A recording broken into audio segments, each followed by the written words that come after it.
मैं स्वागत करता हूं डेली करंट अफेयर्स के इस सेशन में, जहां आप लोग को 9 फरवरी 2025 का करंट अफेयर्स पूरा डिटेल्स में डिस्कशन किया जाएगा। तो आप सब वीडियो लास्ट तक देखिएगा, क्योंकि ये सब महत्वपूर्ण टॉपिक आपका पूरा कवर किया जाएगा। हर करंट अफेयर्स आपका स्टेटेड जीके के माध्यम से और मैपिंग के माध्यम से बताया जाएगा। तो शुरुआत करते हैं आज के पहले क्वेश्चन के साथ। कह रहा 15वां द्विवार्षिक, ये 2 वर्ष में एक बार होता है, एरो इंडिया इंटरनेशनल समारोह का आयोजन कहाँ किया जा रहा है। तो ये आपको बताना है इसका आयोजन कहाँ किया जा रहा है। विकल्प में है लखनऊ, बेंगलुरु, चेन्नई, जोधपुर। सही उत्तर आपका रहे बेंगलुरु। कर्नाटक के बेंगलुरु में इसका आयोजन शुरू हुआ है। तो ये आपको ध्यान रखना महत्वपूर्ण बात है। तो देखिएगा 15वां द्विवार्षिक एरो इंडिया इंटरनेशनल सेमिनार है, जो 8 फरवरी से शुरू हुआ, को कर्नाटक के बेंगलुरु में शुरू हुआ है। और यह 2 दिवसीय सेमिनार का आयोजन कौन कर रहा है। तो एरोनॉटिकल सोसाइटी ऑफ इंडिया के सहयोग से इसरो, रक्षा अनुसंधान और विकास संगठन डीआरडीओ के सेंटर फॉर मिलिट्री एयरवर्थनेस और सर्टिफिकेशन द्वारा जो है इसको आयोजित किया जा रहा है। और इसके द्वारा एरो इंडिया 2050 की प्रस्तावना के रूप में आयोजित किया जा रहा है। ये देखिए, एरो इंडिया 2025 जो है, इसका आयोजन यही बेंगलुरु में ही एरो इंडिया 2025 का आयोजन 10 से 14 फरवरी 2025 तक आयोजित किया जाएगा। ये बात आपको ध्यान रखना है। तो ये आपका महत्वपूर्ण क्वेश्चन बन सकता है, क्योंकि द्विवार्षिक ये आपसे ऐसे ही पूछा जा सकता है कि ये प्रत्येक वर्ष यह होता है। तो ये आपको याद रखना कि ये द्विवार्षिक रूप से होता है इसका आयोजन। फ्यूचर, इसका थीम है आपकी वर्ष का futuristic arrow space technologies, design validation में चुनौतियां। तो इस थीम के तहत इसको जो है आयोजित किया जा रहा है। यह सेमिनार जो है एरो स्पेस और रक्षा प्रौद्योगिकी के भविष्य को आगे बढ़ाने, सहयोगात्मक अनुसंधान के अवसरों का पता लगाने और रणनीतिक साझेदारी बनाने के लिए एक मंच प्रदान करता है। तो एरो विश्व के कई सारे एरो स्पेस जो है इसमें भाग लेंगे, जैसे स्पेन हो गया, फ्रांस हो गया, ऐसे यहाँ। और उसके बाद यहाँ जो है एयर शो भी होगा। तो ये सब चीजें, मतलब जितने भी डिफेंस से संबंधित एयर शो होता है वो सब यहाँ दिखाया जाएगा, वहां अपना प्रदर्शन होगा। तो ये बात आपको ध्यान रखना है। ये देखिएगा एरो इंडिया 2025, इसका 15 बाई एनुअल इंटरनेशनल सेमिनार है और इसका थीम है futuristic aerospace technologies, challenges in design validation. 8 से लेकर के 9 फरवरी 2025 तक बेंगलुरु में हो रहा है। ये आपको ध्यान रखना है। ये देखिएगा किस तरह से जो है ये इसको दिखाया जाता है यहाँ। अगला है देखिएगा सूरज कुंड मेला 2025 का आयोजन किस राज्य में किया जा रहा है। तो विकल्प में है राजस्थान, बिहार, हरियाणा, पंजाब। सही उत्तर आपका रहेगा कहाँ, हरियाणा में जो है ये आयोजन इसका किया जा रहा है। विश्व का सबसे बड़ा शिल्प मेला है ये। तो याद रखना है ये कहाँ किया जा रहा है इसका आयोजन, हरियाणा के सूरज कुंड में। तो सॉरी, हरियाणा के फरीदाबाद में 7 से लेकर के 23 फरवरी 2025 तक इसका आयोजन किया जा रहा है। ये आपको हम बताए ना, सूरज कुंड अंतरराष्ट्रीय शिल्प मेला दुनिया का सबसे बड़ा शिल्प मेला है। अगर इस वर्ष देखेंगे तो थीम देश भी है, सॉरी सहयोगी देश और थीम राज्य। तो इसको मध्य प्रदेश को और उड़ीसा को थीम राज्य बनाया गया है। और सहयोगी देश देखेंगे तो बिमस्टेक देश है सहयोगी। आप कहेंगे बिमस्टेक का मतलब क्या होता है। तो बिमस्टेक में 7 देश शामिल होते हैं, Nepal, Bhutan, Bangladesh, India, Thailand, Myanmar, Sri Lanka. जो बंगाल की खाड़ी के आसपास देश हैं उनको जो है इसमें शामिल किया गया है। इसमें 2 देश अलग हैं, मतलब बंगाल की खाड़ी से सीमा नहीं साझा करते हैं, उसमें है नेपाल और भूटान। तो ये बात आपको याद रखना है। बिमस्टेक का फुल फॉर्म होता है bay of Bengal initiative for multi sectoral technical and economic cooperation. तो याद रखना है 1997 में जो है इसकी स्थापना की गई थी, बैंकॉक डिक्लेरेशन के माध्यम से स्थापित किया गया था। तो ध्यान रखना है। अगला है देखिएगा यूएसए के बाद, यानी संयुक्त राज्य अमेरिका के बाद किस देश ने विश्व स्वास्थ्य संगठन से अलग होने की घोषणा की है। तो ये आपको बताना है किस देश ने अलग होने की घोषणा की है। विकल्प में अर्जेंटीना, वेनेजुएला, बेलारूस, कोलंबिया। सही उत्तर आपका रहेगा अर्जेंटीना ने इससे अलग होने के लिए घोषणा कर दिया है। अभी आपको पता होगा WHO को, विश्व स्वास्थ्य संगठन को जो है अमेरिका द्वारा छोड़ दिया गया, कहा कि हम इसमें जो है शामिल नहीं होंगे। कई सारे उसमें जो है उसके तर्क रहा होगा, लेकिन तो अभी अर्जेंटीना ने भी कहा है कि हम डब्ल्यूएचओ से बाहर हो जाएंगे। तो ये आपका ब्यूनस आयर्स अर्जेंटीना की राजधानी है, दक्षिण अमेरिकी एक देश है, इसको आपको ध्यान रखना है। डब्ल्यूएचओ जो है विश्व भर में स्वास्थ्य से संबंधित मुद्दों से निपटने के लिए ये कार्य करता है। इसकी स्थापना जो है 7 अप्रैल 1948 को हुआ था, 7 अप्रैल 1948, ध्यान रखना है, महत्वपूर्ण बात है। और इसी कारण से जो है 7 अप्रैल को पूरे विश्व भर में जो है विश्व स्वास्थ्य दिवस मनाया जाता है, वर्ल्ड हेल्थ डे मनाया जाता है। ये क्वेश्चन आपका पूछा जा चुका है, ये आपको ध्यान रखना है।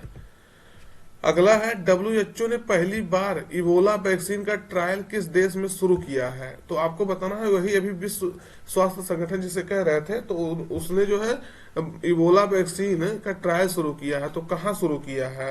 विकल्प में है आपके सुडान, युगांडा, कांगो, नाइजर। तो सही उत्तर आपका है युगांडा में इसका जो है शुरू किया गया है ट्रायल, वैक्सीन का ट्रायल शुरू किया गया है। तो यह ट्रायल इबोला के सुडान वेरिएंट के लिए है, ये भी याद रखना, सुडान वेरिएंट के लिए है। और अब तक जो है जो इबोला का वैक्सीन जिस वेरिएंट के लिए उपलब्ध था वैक्सीन वो मौजूद थी, लेकिन देखिएगा इस सुडान वेरिएंट के लिए कोई वैक्सीन नहीं थी। तो इसके लिए जो है ये इसको शुरू किया गया है। ये जायरे यहाँ है, देखिएगा जायरे। अब तक जो है जायरे इबोला वेरिएंट के लिए वैक्सीन मौजूद था, लेकिन तो अभी सुडान वेरिएंट के लिए इसका वैक्सीन का ट्रायल शुरू किया गया है। और इबोला वायरस के बारे में अगर देखेंगे तो पहली बार इसको जो है DR Congo, democratic republic of Congo में 1976 में पाया गया था। इस वैक्सीन को खोजा गया था जब इबोला नदी वहां बहती है, तो उसके नाम पर इसका नाम रखा गया था, इबोला वायरस। ये जो है फल चमगादड़ यानी फ्रूट्स बैट्स इस वायरस के लिए मुख्य वाहक है, इसको ध्यान रखना है। फैलता कैसे है? प्रभावित व्यक्ति के खून हो गया, लार हो गया, पसीने हो गए और अन्य बॉडी फ्लूइड्स के संपर्क में आने से जो है ये फैलता है बीमारी। तो घातक बीमारी है, इसको भी ध्यान रखना। इसमें जो है डेथ कैजुअलिटी जो है लगभग 50% है, याद रखना। यानी अगर 100 लोगों को हो रहा तो लगभग उसमें 50 लोग का जो है डेथ हो जा रहा है, ये भी याद रखना। इसलिए जो है ये काफी न्यूज में रहता है। तो इसको जो है शुरू किया गया है डब्ल्यूएचओ यहाँ जो वैक्सीन लगाने के लिए, इसीलिए यह न्यूज में था। दोस्त चैनल को सब्सक्राइब करिएगा और अपने मित्रों तक एक बार जरूर शेयर करिएगा। अगला है देखिएगा, चीन की बेल्ट एंड रोड इनिशिएटिव यानी रोड पहल से बाहर होने वाला पहला, ये देखिएगा यहाँ जो है ये गलत हो गया क्वेश्चन। पहला अमेरिकी देश जो है लैटिन अमेरिकी देश है, लैटिन अमेरिकी देश है कौन बन गया है? तो आपको बताना है पहला लैटिन अमेरिकी देश कौन बन गया है। विकल्प में Nicaragua, Panama, Venezuela, Costa Rica. सही उत्तर आपका रहेगा पनामा। तो ये आपको ध्यान रखना, पनामा जो है इससे बाहर होने वाला पहला लैटिन अमेरिकी देश हो गया है। तो याद रखना है क्यों बाहर हुआ, क्योंकि अभी अमेरिका में जो है आपको पता होगा 47वें प्रेसिडेंट के रूप में कौन शपथ लिया है? डोनाल्ड ट्रंप लिए हैं। तो इसके कारण से जो है इन्होंने ये भी कहा था, आपको ये चीजें हम शायद बता दिए थे, इन्होंने कहा था कि हम पनामा नहर को जो है अपने कब्जे में लेंगे, क्योंकि पनामा नहर का यूज जो है दूसरे देश के कल्याण के लिए हो रहा है, जैसे उसमें चीन जो है हस्तक्षेप कर रहा है। तो ये जो चीन की जो है बेल्ट एंड रोड इनिशिएटिव था उससे ये पनामा जुड़ गया था। इसके कारण से जो है इस पे अमेरिका बहुत नाराजगी जताया था, कहा कि हम पनामा नहर को अपने कब्जे में कर लेंगे। तो इसके कारण से अमेरिका के दबाव में आकर के पनामा इससे बाहर हो गया है। तो ये ध्यान रखना है। पनामा आप देख लीजिए कहाँ है, ये देखिएगा पनामा आपका जो है देश है, और पनामा नहर इसी तरह से ऐसे दोनों जो है महासागर को जो है जोड़ा गया, पैसिफिक ओशन को और अटलांटिक ओशन को। तो यहाँ से जोड़ दिया गया है जिससे दोनों आसानी हो जाए, नहीं तो घूम के पूरा आना पड़ता था अगर इधर आना होता। ऐसे क्या हो गया, दोनों जुड़ गया है दोनों महासागर। तो याद रखना है पनामा इससे बाहर हो गया है। अब बेल्ट एंड रोड इनिशिएटिव क्या है चाइना का? तो बेल्ट एंड रोड इनिशिएटिव यही है कि समुद्र के माध्यम से और रोड के माध्यम से पूरे विश्व को कनेक्ट करना, जिससे जो है व्यापार को बढ़ावा दिया जा सके। यानी व्यापार को बढ़ावा देने के लिए समुद्री मार्ग से या तो लैंड के रोड से इस पूरे विश्व को जोड़ना था। तो इसीलिए जो है इससे बाहर हो गया है अमेरिका के दबाव में। अगला है देखिएगा, फीस्ट 2025 सॉफ्टवेयर किस संगठन द्वारा लॉन्च किया गया है? तो आपको बताना है। विकल्प में है DRDO, इसरो, नीति आयोग, WHO। तो सही उत्तर आपका रहेगा इसरो ने इसको जो है इसरो ने इसको लॉन्च किया है, तो इसका ध्यान रखना है। तो फिस्ट का पहले नंबर आपसे फुल फॉर्म ही पूछा जा सकता है। तो इसरो ने जो है IIT हैदराबाद में, ये भी आपको ध्यान रखना है, हैदराबाद में अपने फिस्ट यानी फिनाइट एलिमेंट्स एनालिसिस सॉफ्टवेयर का लेटेस्ट वर्जन जो है लॉन्च किया है। यह सॉफ्टवेयर जो होता है संरचना सॉफ्टवेयर इंफ्रास्ट्रक्चर के, जैसे हो गया कोई ब्रिज बनाना है, बिल्डिंग बनाना है, तो उस पर जो स्ट्रेस कितना है, स्ट्रेन कितना है, और उसका टेम्परेचर वेरिएशन कितना है, मतलब तापमान में कितना वेरिएशन आ रहा है, उसके प्रभाव को अध्ययन करना सह सकता है, तापमान कितना स्ट्रेस को सह सकता है, उसको जो है ये जानने के लिए, उसका अध्ययन करने के लिए इसरो ने विक्रम साराभाई स्पेस सेंटर, इसरो के जो है इस सेंटर ने विकसित किया है, विक्रम साराभाई स्पेस सेंटर ने। तो ये आपका महत्वपूर्ण बात होता है। ये सॉफ्टवेयर बहुत अच्छा काम करेगा आने वाले समय में। जो अभी तक हम पुराना वर्जन यूज कर रहे थे, अब आपका जो है फिस्ट का नया वर्जन आ गया है, जिससे जो है काफी महत्वपूर्ण इसमें जो है पॉजिटिव बदलाव आएंगे आने वाले समय में। तो जैसे कोई ब्रिज बन रहा है तो उससे जो है उसके बारे में पूरा स्ट्रेस हो गया, स्ट्रेन हो गया, तापमान वेरिएशन कितना जो है वहां सह सकता है, कैसे वहां मेंटेन हो सकता है, तो ये सब पूरा इस पे ये जो है सॉफ्टवेयर उस कार्य करेगा उस पे। ध्यान रखना महत्वपूर्ण बात है। अगला है, किस भारतीय कंपनी ने जो है अपना नाम बदल करके इटर्नल कर दिया है? तो आपको बताना है किस कंपनी ने कर दिया है अपना नाम बदल करके। विकल्प में पेटीएम, जोमेटो, स्विगी, रैपिडो। तो सही उत्तर आपका रहेगा जोमेटो ने जो है इसको अपना नाम बदल करके इटर्नल कर दिया है। तो ये आपको ध्यान रखना है, क्वेश्चन आपका महत्वपूर्ण हो जाएगा। इटर्नल क्यों किया है? क्योंकि लगभग 5 या 4 कंपनियां इसकी जो है छोटी छोटी जो इसके अंतर्गत आने वाली थी, ये इसी के अंतर्गत अब सबको कर दिया है। जोमेटो मतलब इसका नाम इसलिए नहीं रखा है, तो जोमेटो को उसको एक अंदर रख दिया, 4 कंपनियां देखेंगे इटर्नल के अंदर अब जो है 4 कंपनियां आएगी। जैसे जोमेटो हो गया अब इसके अंतर्गत आएगी, इटर्नल के अंतर्गत। ब्लैंकेट हो गया, डिस्ट्रिक्ट हो गया, उसके बाद हाइपर प्योर हो गया। तो ये चारों कंपनियां भी इसके अंतर्गत आती है। जोमेटो जो है जान ही रहे फूड टेक कंपनी है, जो फूड की सप्लाई करती है और काफी बड़े स्तर पे जो है इस समय कार्य कर रही है पूरे इंडिया में। और 2008 में इसका स्थापना किया गया था जोमेटो की, और अपना अब इसका ब्रांड नेम क्या हो गया है? इटर्नल हो गया है।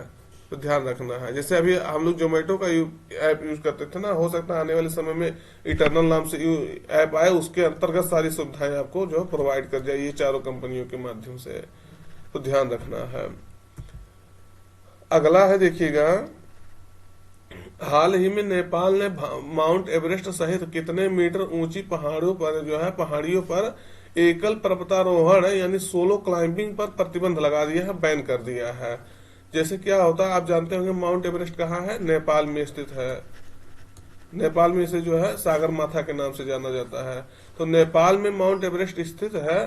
तो कहा है कि जैसे क्या होता है कि जो लोग अकेले सिंगल जाते थे क्लाइंबिंग करने, चढ़ने, वहां पर्वतारोहण करने, तो उनकी जो है डेथ कैजुअलिटी ज्यादा थी, रेट मतलब उनका ज्यादा था, कि ज्यादा संभावना रहता था कि जो सिंगल पर्सन होता था वो जो है उसकी डेथ ज्यादा होती थी। तो उसको हटाने के लिए, उसको कम करने के लिए, उस डेथ को, उस जो है कैजुअलिटी को कम करने के लिए नेपाल ने ये कहा है कि अगर आप जाना चाहते हैं तो कम से कम 2 लोग जाइए साथ में। उसके बाद में आपके पास एक ट्रेनर होना चाहिए, या जिसके पास जो ऊंचाई पर चढ़ने का जो है कई वर्षों का अनुभव रहा हो, उसके साथ आप जाइए। नहीं तो क्या होता है कि इससे जो है अकेले जाते हैं लोग, जो है वहां मर जाते हैं और उनका जो है कुछ इधर उधर जो कहने मतलब जो है समस्या होती है। एक जो है ये भी होता है कि इतना लोग जो है वहां माउंट एवरेस्ट पर चढ़ने से डेथ कर गए हैं। तो ये खाली ना कि माउंट एवरेस्ट पे नहीं कहा है, ये कहा है कि जितने भी 8000 मीटर से ऊंची चोटी है, अभी आपको पता होगा माउंट एवरेस्ट की ऊंचाई कितनी है? 8848 मीटर है। तो उससे जो 8000 मीटर यानी 8 किलोमीटर से जितनी भी 8 किलोमीटर इससे जितनी भी ऊंची पहाड़ियां हैं उस पे चढ़ने के लिए आपको क्या किसकी जरूरत होगी? तो आपको 2 लोगों की कम से कम जरूरत होगी। उसके बाद आपको एक ट्रेनर ले जाना पड़ेगा। तो याद रखना है। तो किस किस देश ने कहा? क्योंकि माउंट एवरेस्ट वही है तो नेपाल ने ही कहा था, नेपाल ही कहेगा। तो नेपाल सरकार ने माउंट एवरेस्ट जो इसकी ऊंचाई हम आपको बता दिए सहित सभी जो है 8000 मीटर से ऊंचे पर्वतों पर एकल पर्वतारोहण पर पूर्ण प्रतिबंध लगा दिया है, यानी अब अकेले आप नहीं जा सकते हैं। अब हर 2 पर्वतारोहियों के साथ जो है कम से कम एक गाइड या ऊंचाई पर काम करने वाला अनिवार्य होगा। तो हम आपसे ये सब बातें आपको पहले ही बता दी हैं, याद रखना महत्वपूर्ण बात थी। किस मंत्रालय ने जो है बेहतर स्वास्थ्य के लिए शतावरी नामक अभियान शुरू किया है? तो सही उत्तर आपका रहेगा, ये बताना है आपको इसमें से देख करके, सही उत्तर आपका रहेगा आयुष मंत्रालय ने जो है शतावरी अभियान शुरू किया है। तो देख लीजिएगा थोड़ा सा, आयुष मंत्रालय ने औषधियों जो है औषधीय पौधों के बारे में जागरूकता बढ़ाने के लिए शतावरी अभियान शुरू किया है। तो इस अभियान का नेतृत्व जो है राष्ट्रीय औषधीय पादप बोर्ड NMPB कर रहा है, जिसने जो है पहले आंवला, गिलोय और अश्वगंधा को जो है बढ़ावा दिया है, ये ध्यान रखना है। अगला है, किस शहर में NSDC इंटरनेशनल एकेडमी का उद्घाटन किया गया है? तो देखिएगा, स्किल को बढ़ावा देने के लिए ये शुरू किया गया है, तो आपको बताना है किस शहर में जो है इसका उद्घाटन किया गया है। इसका फुल फॉर्म हो जाएगा राष्ट्रीय कौशल विकास निगम, नेशनल स्किल डेवलपमेंट कारपोरेशन। तो किस शहर में जो है इसका एकेडमी का उद्घाटन किया जाएगा? तो विकल्प में है ग्रेटर नोएडा, लखनऊ, बेंगलुरु, मुंबई। सही उत्तर आपका रहेगा उत्तर प्रदेश के ग्रेटर नोएडा में जो है NSDC इंटरनेशनल एकेडमी का उद्घाटन किया जाएगा। तो देखिएगा इसकी विशेषता, इसको जो है कौशल विकास एवं उद्यमिता मंत्रालय के साथ सहयोग करके विकसित किया जा रहा है। उद्देश्य इसका यही होगा कि भारतीय युवाओं और वैश्विक रोजगार अवसर के में जो है अवसर के बीच खाई को बांटने के लिए जो है विश्व स्तरीय कौशल विकास और प्रशिक्षण कार्यक्रम जो है प्रदान करना, याद रखना है। ये जो गैप होता है दोनों के बीच में, उसको जो है उसको कम करने के लिए यह विदेशी भाषाओं, स्वास्थ्य सेवा, रोजगार कौशल और विमान में जो है विशेष पाठ्यक्रम प्रदान करता है। यह पहला राष्ट्रीय कौशल विकास निगम का हिस्सा है। यह पहल जो है राष्ट्रीय कौशल विकास निगम का हिस्सा है, तो ध्यान रखना है। दोस्तों, आज का जानकारी यहीं तक रखते हैं, फिर मिलते हैं नए सेशन में। तब तक आप पढ़ाई अपना जारी रखिएगा। अगर अभी तक चैनल सब्सक्राइब नहीं किया तो सब्सक्राइब करिएगा और अपने मित्रों तक एक बार जरूर शेयर करिएगा। Thank you.